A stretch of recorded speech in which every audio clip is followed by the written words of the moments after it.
తెలంగాణ రాష్ట్ర గీతంపై సీఎం రేవంత్ రెడ్డి సమావేశం ముగిసింది. రాష్ట్ర గీతానికి సిపిఐ, సిపిఎం, కోదండరాం కాంగ్రెస్ నాయకులు ఏకగ్రీవంగా మద్దతు తెలిపారు.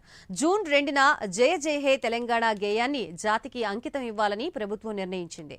2.5 నిమిషాల నిడివితో ఉన్న రాష్ట్ర గీతాన్ని సమావేశంలో కీరవాణి వినిపించారు.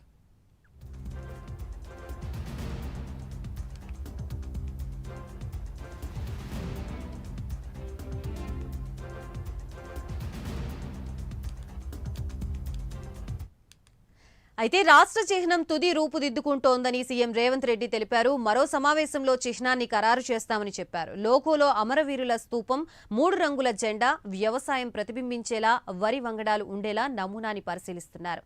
దాదాపు ఇదే లోగోని ఫైనల్ చేసే అవకాశం ఉంది.